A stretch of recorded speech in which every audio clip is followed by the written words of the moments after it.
Inaabangan po natin ngayon ay ang pag-transmit o pag-akyat ng impeachment complaint, documentary impeachment complaint ni Vice President Sara Duterte laban kay Vice President Sara Duterte mula sa House of Representatives. Second. Saan? Hi sir! Hi. Sir, dala niyo na po yung Good afternoon. articles of impeachment, Yes, sir. dala na namin, including the complaint itself, the signatures of 215 congressmen who filed and endorsed this complaint. No, we also have the list of prosecutors as approved by the plenary today. How many pages, sir, yung dokumento natin? Makapal eh. Consolidated yan, sir? Hindi kasi makapal doon yung annexes. Halika, pakita natin yung isang complaint.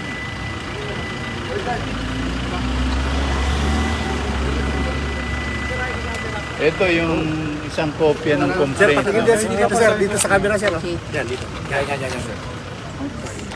So, ipinapakita ngayon ni House Secretary Velasco itong makapal na dokumento ng impeachment complaint laban kay Vice President Sara Duterte na inaangat ngayon dito sa Senado. Makapal, sir, no? Yeah, kasi marami yung annexes eh. And ididiretso nyo kanino, sir? Kanino nyo pa Kay ipaparisinin? yung counterpart ko, si Secretary Bantug. Ito po yung mga signatories. Okay. Kasama rin po yan, ano? 215 of them. So basically, kaninang umaga lang section na buo yung 215, ano? Opo.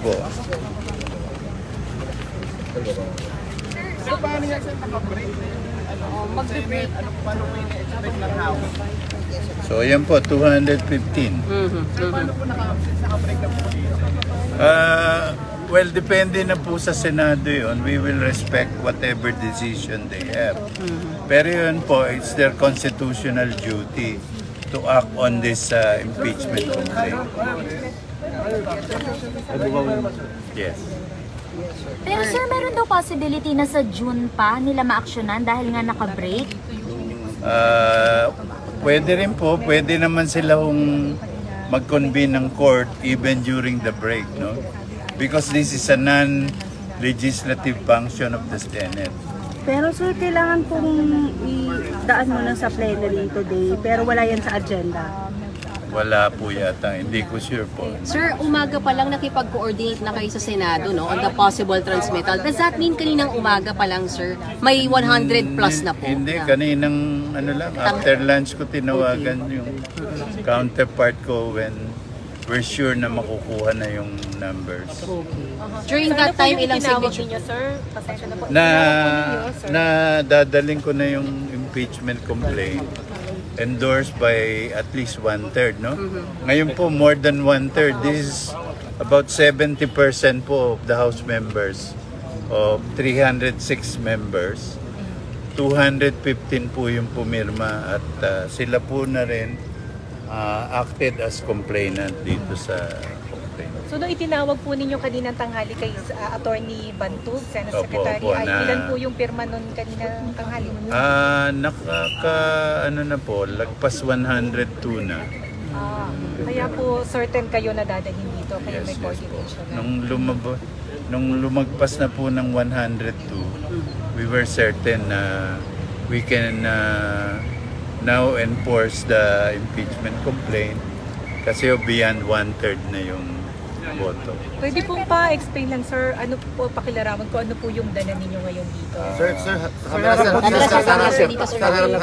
Describe lang po sa amin, ano yung... Hindi na po. Nasa Senate na po yun. At magpe-press release naman po yun. Magsasalita naman po yung mga House members tungkol dito sa complaint. Pero makapal na mga dokumento po yung nakikita namin, sir. Opo. Sir, if ever mo convene po agad yung impeachment court, ready na po yung prosecution. Opo, pinorm na po kanina. Kasama po sa transmission namin yung name of the prosecutors, 11 prosecutors po, who are all members of the House. Sir, there will be private prosecutors also. Opo? May private din po, sir, nasasama sa... Pwede po may private, like in the previous impeachment trials po. Okay? Salamat, sir. Thank you, sir. So, ang ating pong nakausap ay si House Secretary General na may dala ngayon ng dokumento ng impeachment complaint laban kay Vice President Sara Duterte. Yung 250 ngayong hapon at kanina after lunch, nakipag-usap po siya kay Senate Secretary Bandung. That time, ang kwento niya, nakaabot na ng 102 signatures. So we were almost sure na mabubuo yung kailangan na dami ng firma para may angat ngayon sa Senado. So right now, ay formal lang itinatransmit sa Senado itong impeachment complaint laban kay Vice President Sara Duterte. At tangan yan ni House Secretary General Velasco. No? So, sa ngayon, ang hinihintay na lang natin ay kung mapag-uusapan yan ng Senado sa plenaryo. Dahil nakita natin yung agenda kanina at wala yan. Hindi kasama sa agenda ng Senado ito nga impeachment complaint na ito. Pero para bumuo o mag-convene ng isang impeachment court, kailangan yan ay masabi nila sa isang sesyon sa plenaryo. At kung alam natin, siguro paalala ko na lang sa inyo, ito na po yung uling araw ng sesyon ng Senado bago pa sila mag-break para sa eleksyon at para makapangampanya yung ilang mga senador. Pag nakausap natin, isa na Batang de la Rosa at sabi niya, ilan sa mga options na lumabas kanina sa kanilang pag-uusap with other senators ay baka daw sa Hunyo na yan matakit itong impeachment complaint. But we don't know. So, we're still in the waiting game kasi ongoing pa naman yung sesyon ng Senado. So, hihintayin natin hanggang matapos yung sesyon kung ito ba ay mababasa yung referral ng impeachment, mapag-uusapan yung rules, makukonvene yung impeachment court dahil ang ating experience sa pagko-cover ng impeachment trial kay dating Chief Justice Corona. Nag-Christmas break muna, and then pagbalik ng January, inayos yung rules, nagpatahi pa sila ng mga robe, yung mga Senate judges, and then i-convene agad yung impeachment court. But right now, it's a different thing kasi merong eleksyon na parating after yung break na to. So we really don't know what's going to happen. And so far, kanina, sinasabi ayaw pang magsalita ng liderato ng Senado. But right now, since formally transmitted na dito sa Senado, itong dokumento ng impeachment case laban kay Vice President Sara Duterte, we'll see kung may mga makukuha tayo mga senador. But right now, as I said, wala ito sa agenda ng Senado. Hindi alam kung mababasa yung referral niyan dito sa Senado at kung mangyari man yan, malalaman natin kung makukonvene ang impeachment court ngayong araw na ito. Tandaan po natin, sa mga impeachment cases, ang mga senador po ang tumatayong senator judge, presiding judge po ang Senate President. Yan ay para sa impeachment ng Chief Justice at Vice President. Iba po ang usapan kapag impeachment naman po ng mas mataas o ng Pangulo. So right now, what we're facing right now is yung impeachment case laban kay Vice President Sara Duterte. Dala din ng House Secretary General, yung listahan ng mga prosecutors, ito yung maglalatag sa impeachment court ng dahilan kung bakit sa tingin nila kailangan mapatalsik sa pwesto si Vice President Sara Duterte. So right now, nandito ako sa second floor, and konting lakad ka kaputang kaliwa ay yung session hall.